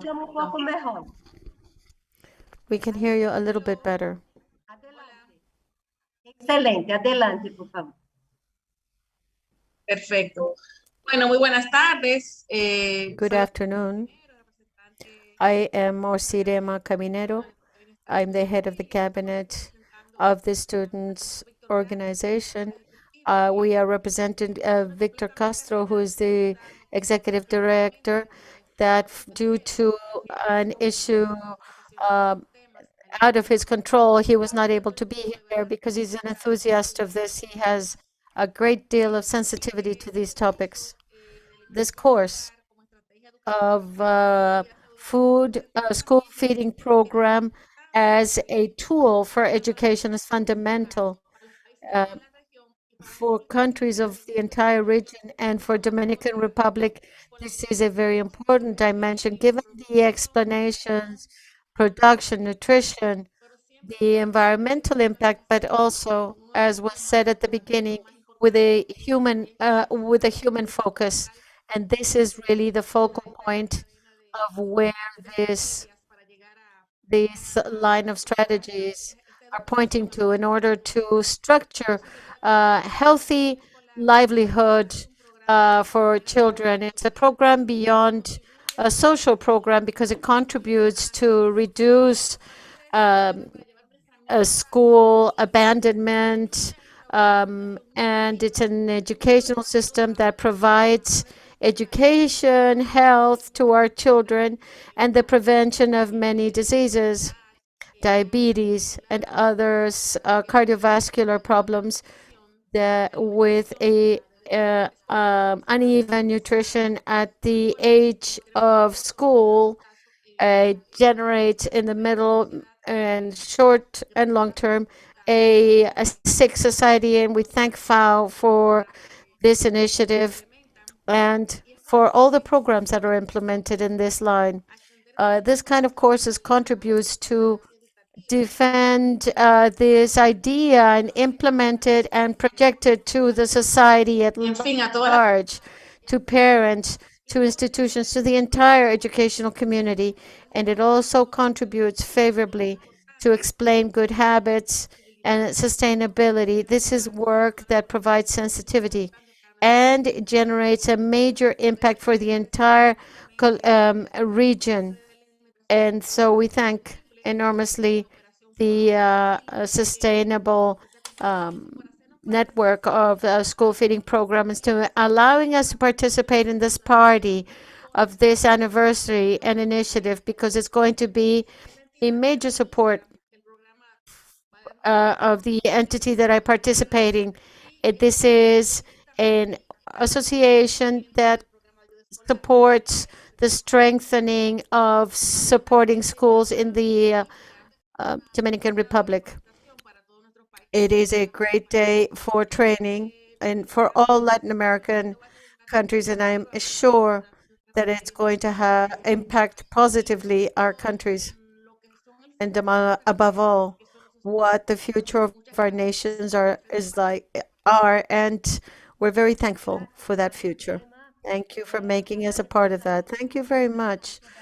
We thank Dominican Republic for all the participation, their care, Guatemala, Peru, and Colombia. And we want to state that without you, without the help of the focal point, and without the participation of governments, this would not be possible. You are at the service of the strengthening of the consolidation of policies linked to school feeding programs in your countries. And to finalize this part of institutions in health, we would like to invite our colleague from FAO, Rodrigo Castañeda, who will be here representing the 4 regional offices, bringing his regards from where he stands, from his standpoints, for us at this workshop. My dear colleague, Rodrigo Castañeda, are you there? You have the voice. Buenas tardes a todos los colegas y representantes de los gobiernos que nos acompañan hoy. Good afternoon to all the governments that represent us. So today, I am a part of FAO, and I would like to say a few words from all the representatives of FAO, the institution. The countries that are part of this launch of this course, Guatemala, Peru, Colombia, and obviously Dominican Republic. I would like to especially welcome the cabinet-led Ocidema Casinera and all other institutions that we're working very closely with in order to implement the schools that are sustainable in it. And this is what this network has promoted and supported. I would like to also support ABC and for these 10 years of accompaniment, FAO and the program of school feeding program. These are excellent supporters of FAO and other processes. You have been the pioneers of promoting these school feeding programs in Latin America for 10 years now. We've been doing this now. For that, we have been doing this from 2009, from 2012, Sustainable Schools. And and we know each other for 13 years, Nadia. So this is something we'd like to thank ABC, FDNA, and everyone else that is here. The course itself is a major opportunity, as many of the previous presenters have said, to share experiences that allow us to have continuous improvement, which is what the review stated. These can be articulated and reviewed. It's a very complete program that doesn't only take food. It is an institutional market. It is a space for small-scale producers, for farmers. It is an opportunity to improve the environment. And above all, Najla, this situation and scenario, a very critical scenario we find ourselves in with the increase of food prices, the public policy for school feeding becomes an essential tool for our countries to guarantee that our children continue having to have the right to food. And so these initiatives of public policies, of dynamism, of the local economies are very important. They are more important than ever. We, as FAO, are delivering support here. Amongst the measures that the government should consider is to reinforce their social protection plans and the right to food, healthy food, the right to healthy food. And as the study was saying, or the research was studying, food is not the responsibility only of the Ministry of Education. It is the responsibility of each and every player within the system to feed healthy and nutritious and sustainable food to children, changing habits, feeding habits. It is an enormous process, and you have demonstrated it with 13 years of work and 10 years of sustainable schools. It is a long path that is providing its fruitful process, and it is a responsibility of all. This must be a mechanism that articulates this is what we're doing with NAB, and I'm sorry to refer it, with the Ministry of Agriculture, with the Ministry of the Environment and Education. They should all be integrated and deliver a healthy food. The success of this course and the call of more than 1,000 participants will be taking this course. This is extraordinary.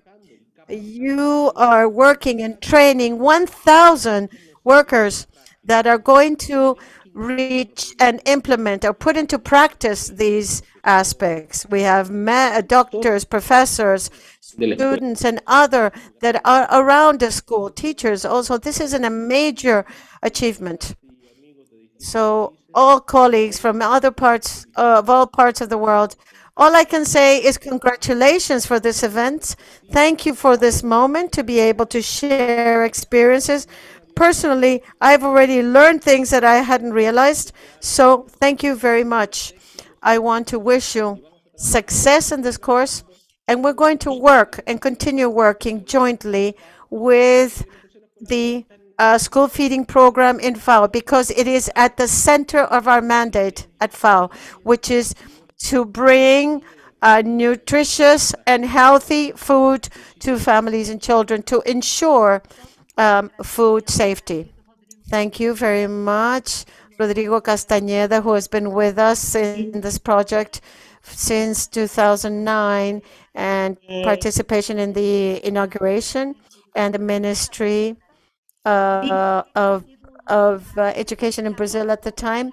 And today in Dominican Republic, he is very much involved. So congratulations to you. I want to tell you that at this moment, it is a delight to know that we have the MINSA, the Ministry of Health, is present. The Ministry of Peru is from the Ministry of Development. The person from Guatemala and Colombia are from the Ministry of Education. So at this level of interpersonal articulation is a result of the success we've had in our region. And I believe that this component, it is the first Sustainable Schools has created many technical groups at the international level, and it has promoted a great deal of progress. And in post-pandemic, Rodrigo, I want to say we have never had so much need to have strong school feeding programs as now, because something that was excluding, it was not inclusive, now it has become more complex. And that school feeding programs are not something for some, it's for everyone. It is something that we need to change and face. And these need to be changed in many ways and places. Thank you all to all my colleagues, all our friends from Colombia and Guatemala, and also to our colleague from Peru. Thank you very much. A strong hug to you. And FAO is very proud of your progress. To give you also the opportunity to participate a little more, we're going to invite our colleague, which is Georgia Lisa Stake Gonzalez, who's also a person that has been from the outset on sustainability, and to moderate 2 or 3 questions, just to know if you have doubts and if you have comments. And then we will begin at the closure of this event.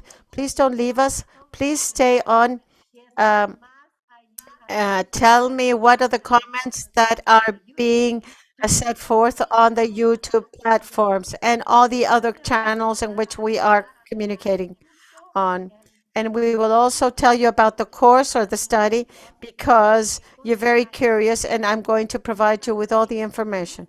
Very quickly, Ulises, welcome.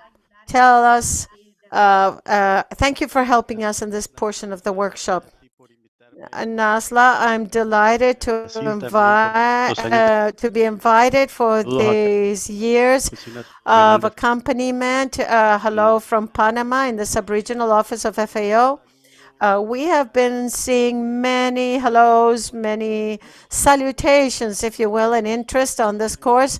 Remember, we are the celebration of the 10 years of Sustainable Schools and the launch of the research 10 years later, the RAES, which is an important instrument for the region and also an important aspect to have this large amount of colleagues in the region to working for the same objective. We are celebrating a great deal of things. We have here 2 questions that we're going to divide it in 2 moments. One is directed to Mario Domingo and the other one to you, based on the methodology of Sustainable Schools. And the other one we will leave for 1 or 2 representatives of the government very briefly. So we will start with the first question, which has been very present in all platforms. The first question is, how can we reach such a dynamic and effective dynamic to other countries, regions, or continents? You have 2 minutes, Nasla or Mario. We have always left the countries to request this support. Within the framework, we always go directly to the 13 countries, and in the framework to 21 countries. However, we have materials, experiences, people in a very expertise level. So we can support any country that would like to know more about this methodology, how to begin the structural changes that need to take place in the design of a school feeding program. I believe in Panama, for example, you know your examples of countries that began the methodology and began to promote it. They sought out to implement it. They also direct support, but also they went there and applied it, right, and implemented it. So any country that would have this interest, my suggestion is send us a request and we will try to present it to the technical committee of the project of RAES, which is directed with ABC and us from FAO, and we can see how we can support you. Our idea is to provide growth and strengthen these programs and have laboratory observations, particularly countries and societies. I don't know if I explained myself fully. This is what I would say to foster a communication with this line of thought, let's say. Thank you very much, Nashla. Yes, in fact,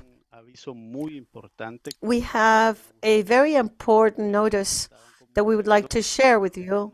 It has been mentioned that we have various countries and continents of the, in fact, Africa has been participating in this webinar. It is very interesting, and we're thankful for that because it makes us stronger, and it also because we're exchanging ideas. As a team at FAO, we would be very interested in knowing learning about a very brief description of one of the representatives of a government to comment what has it been like for them, or what have these courses meant for them of healthy living, which is the third edition. Could any one of you briefly comment on it, please?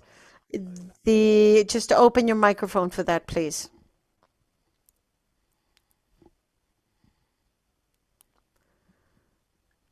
Bueno, entonces vamos a tener que hacer como en la escuela, ¿no? Okay. A preguntar We're going to have to do like the school. We're going to ask directly.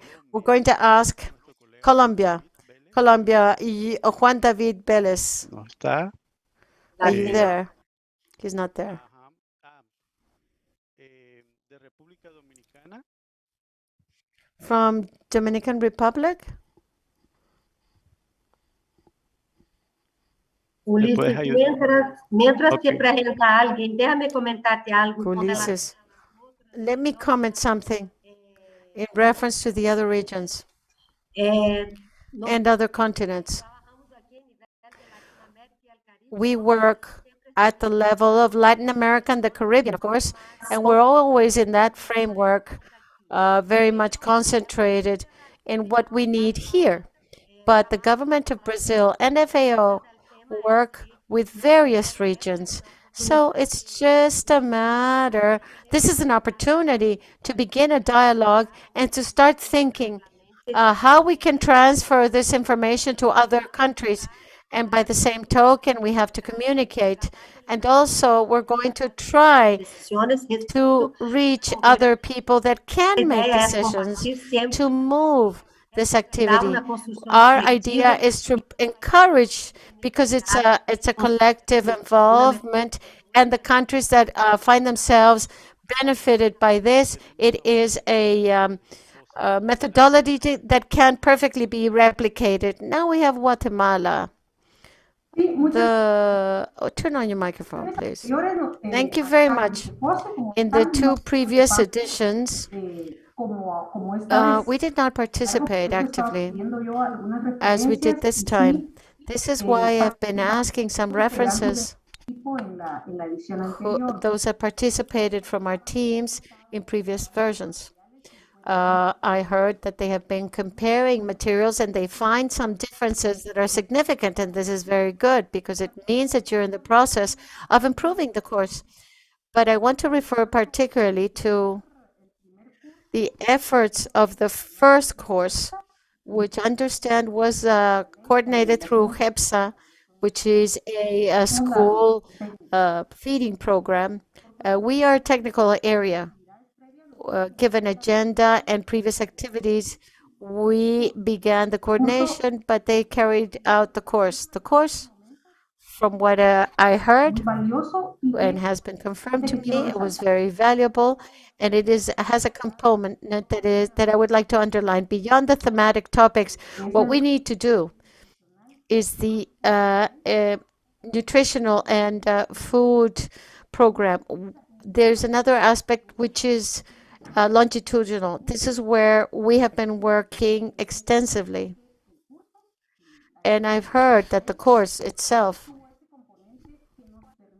had that component that allowed us to generate a difference.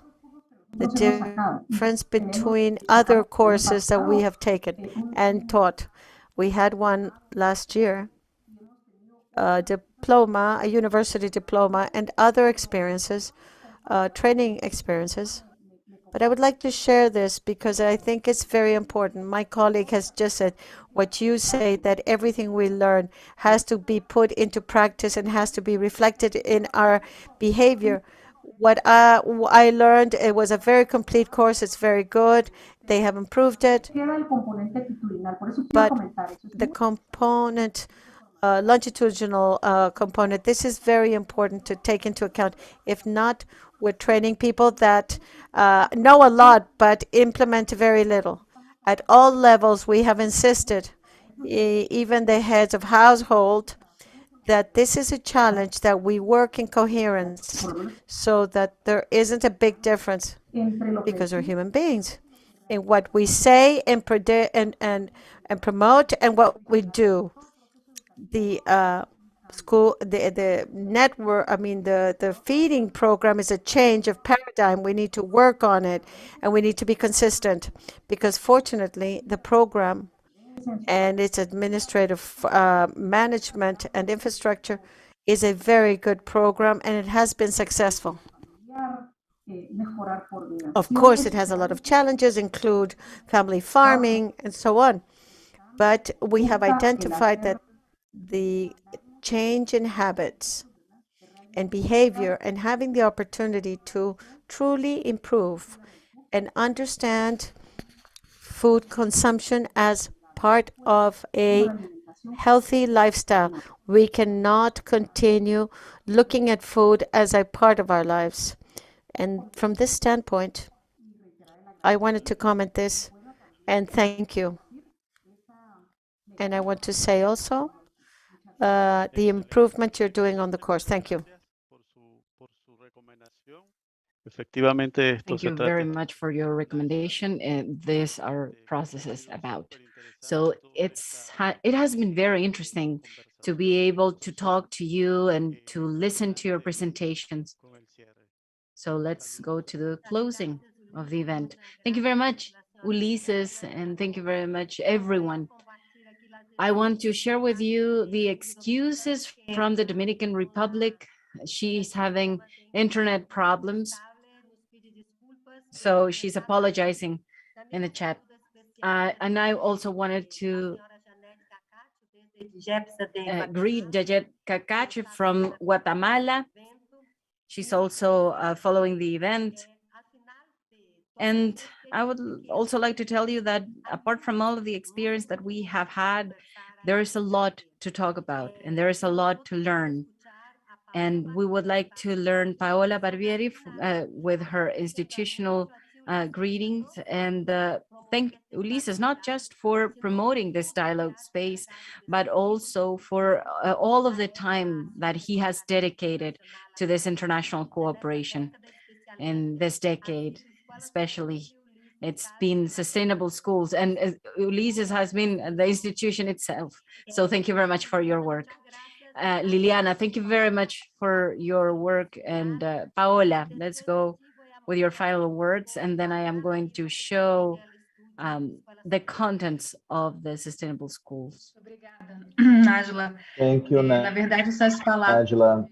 Actually, these close remarks are much more congratulation words, given this moment of celebration of the 10 years of sustainable schools in our region.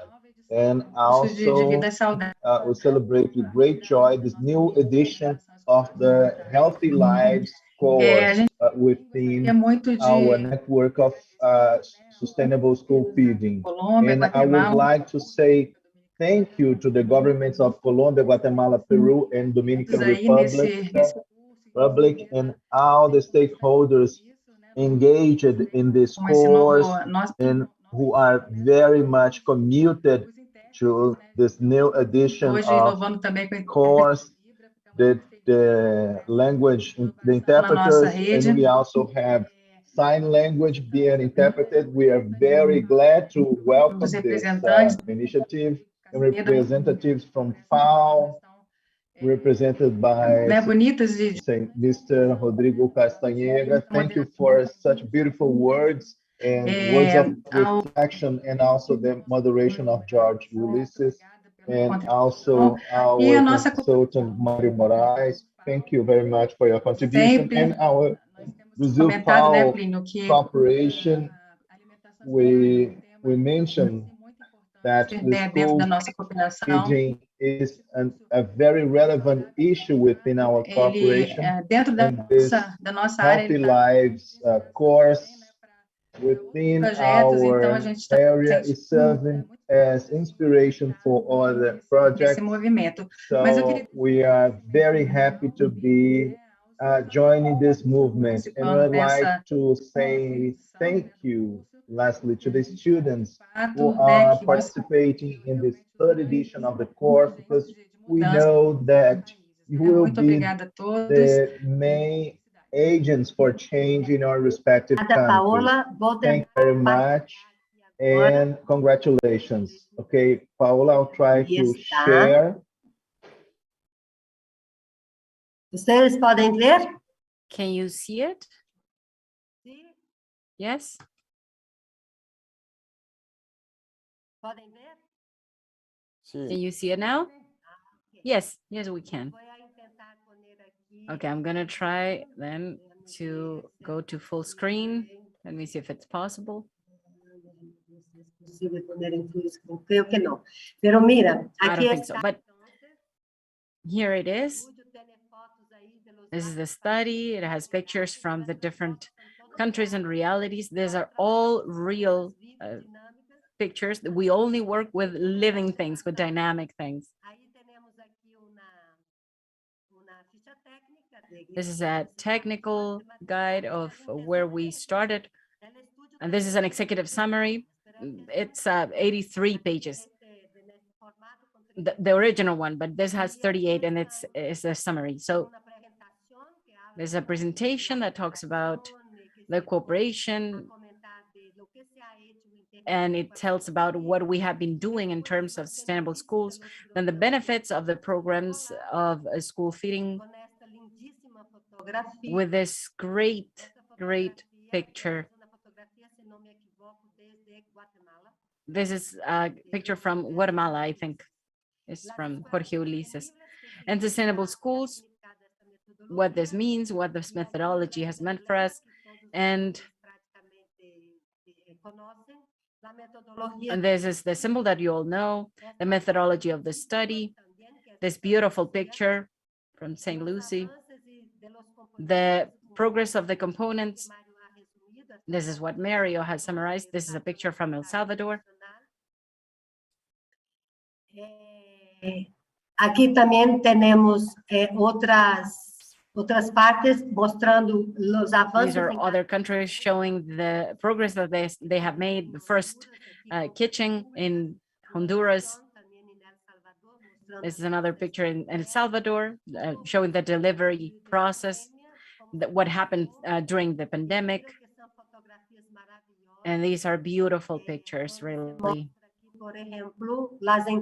where we can show the deliveries through these ships, the situation of the schools in terms of the comparative chart of the municipalities from 2017 to 2021. So these are the figures. This beautiful picture from Costa Rica. and the progress that we have made regionally in terms of the resources in Guatemala, but not just there, but also in terms of the regulating, the legal framework. We have a comparison between Guatemala, Honduras, and El Salvador in 2019. And at the end, we can see a typical Brazilian food. This is very common. This is a hallmark in Brazilian nutrition. This is from El Salvador and the current challenges. It's about 12. The perspectives. So we show the delivery of equipment that was done through the Brazilian government. We have the work of the UNDP in 2001, the main lessons learned, the main conclusions that were drawn, and finally, the recommendations that we have here, 9 final recommendations that you're going to be able to check and to read on www.redrise.org, as you can see on the screen.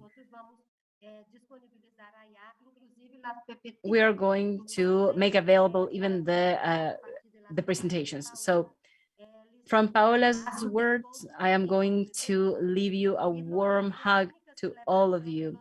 And this is not just the only celebration that we have had.